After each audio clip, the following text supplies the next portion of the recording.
प्रिय विद्यार्थियों, हम लोग जो है ऊष्मागतिकी के बारे में पढ़ रहे हैं।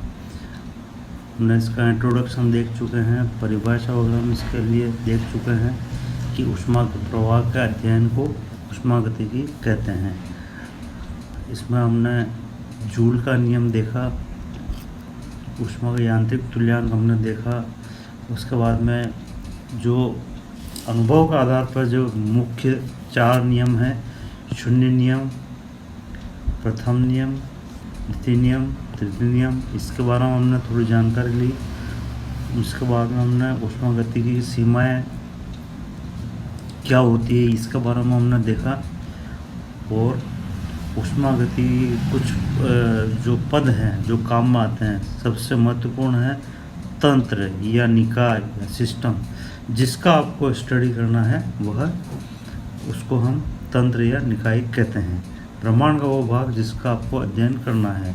अब सपोज किया कि यदि हम बॉडी का अध्ययन करते हैं तो ये एक मानव विज्ञान या शरीर विज्ञान जो है ये चलेगी। हम जो है यहाँ पर तंत्र के रूप में कोई भी ठोस, द्रव, गैस या कोई रासायनिक अभिक्रिया ले रहे हैं। और यहाँ पर ब्रह्मांड का तंत्र को छोड़कर जो शेष भाग है वह पारिपार्श्विक कहलाता है, सराउंडिंग कहलाता है। ये हम लोग जो है देख चुके हैं। तंत्र हमने देखे 2 भागों में बांटा हमने तंत्र को।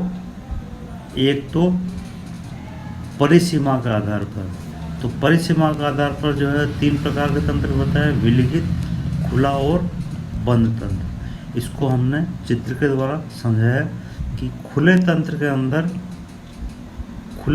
अंदर जो है पदार्थ तथा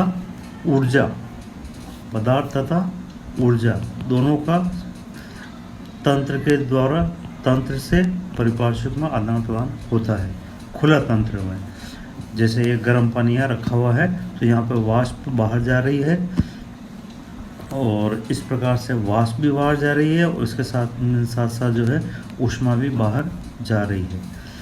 तो ये खुले तंत्र का उदाहरण है। और बंद तंत्र के अंदर जो है पदार्थ तो अंदर ही रहता है, ये तो अंदर पैक रहता है, लेकिन क्या है ऊष्मा का आदान प्रदान जो है ये ऊष्मा का आदान प्रदान चलता रहता है। तो ये बंद तंत्र कहलाता है। जैसे चाय की केटली में चाय भरी हुई है, उसको हमने ढक्कन लगा दिया, ठीक है, ढक्कन लगा दिया तो इसका जो पदार्थ बाहर नहीं आ रहा है लेकिन ऊष्मा बाहर आ रही है और थोड़ी देर में केटली ठंडी हो जाती है।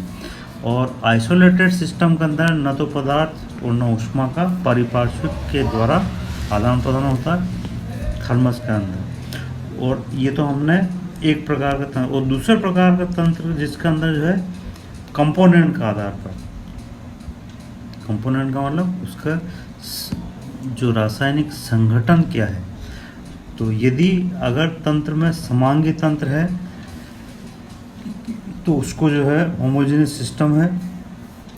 तो इस प्रकार के जो तंत्र है उसके अंदर जो है तंत्र के गुण जिसके उसके प्रत्येक भाग में समान होते हैं वह तंत्र समांगी तंत्र कहलाता है। जैसे आपने जो है सिलेंडर के अंदर पूरा पानी भर रखा है तो ये एक समांगी तंत्र कहलाएगा। या गैस भर रखी सिलेंडर में तो ये भी आपका समांगी तंत्र कहलाएगा। गैसों का मिश्रण ये भी समांगी तंत्र कहलाएगा। नमक का जलीय विलयन, तो यहाँ पर हम क्या है कि यहाँ पर जो अवयव है उसको अलग अलग नहीं कर सकते हैं, नमक और पानी को, इसलिए यहाँ पर ये समांगी विलयन है, इसलिए समांगी तंत्र कहलाएगा।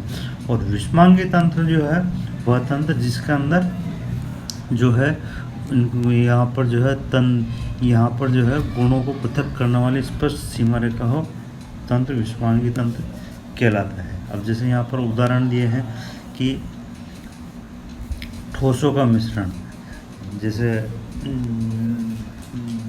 हम जो है जो पानी है उसके अंदर पानी के है उसके अंदर CCl4 जो है डला हुआ है तो दोनों की लेयर अलग होती है। पानी के अंदर जो तेल है, पानी में अगर तेल मिला हुआ तो दोनों हमको अलग अलग दिखाएंगे। और एक सीमा रेखा हमने क्या बताया यहाँ पर कि यहाँ पर गुण भिन्न भिन्न हो, संगठन संरचना अलग अलग हो और ये एक निश्चित स्पष्ट सीमा के द्वारा पृथक हो।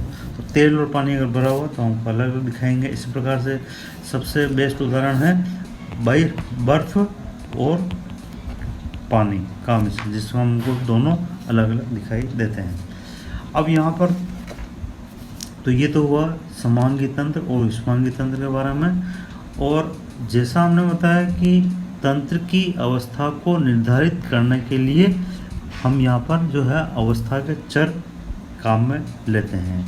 यानी कैसे बताएंगे कि जो तंत्र है उसकी अवस्था क्या है।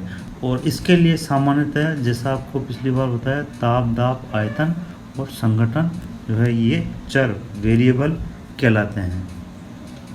और यहाँ पर जो है यदि हम इन गुणों को निर्धारित कर देते हैं तो वह तंत्र निश्चित अवस्था तंत्र कहलाता है। अब जैसे सपोज किया कि हमने टेस्ट ट्यूब के अंदर जो है कोई विलयन भरा है, पानी भरा है, कोई पदार्थ लिया, ठीक है। तो यहाँ पर टेस्ट ट्यूब में भरा है तो इसके अलावा वातावरण का ताप जो है, प्रेशर वगैरह कितना है, 1 वायुमंडलीय दाब है। और इसी प्रकार से टेम्परेचर कितना है, जो हमारा सामान्य रूम टेम्परेचर 25 डिग्री सेंटीग्रेड है। या मान लो 10 मिलीलीटर की टेस्ट ट्यूब है और हमने इसको आधा भरा है, तो यहाँ पर जो है आयतन हो गया कि ये जो है आपके 5 मिलीलीटर हो गया।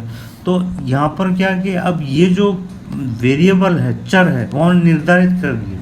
दाब 1 वायुमंडलीय दाब, ताप 25 डिग्री सेंटीग्रेड और आयतन यहाँ पर। तो अब यहाँ पर ये जो तंत्र है यानी टेस्ट ट्यूब के अंदर जो भी पदार्थ है उसका हमने निर्धारित कर दिया, अवस्था का निर्धारण हमने कर दिया। तो ये इस प्रकार से जो है तंत्र के वेरिएबल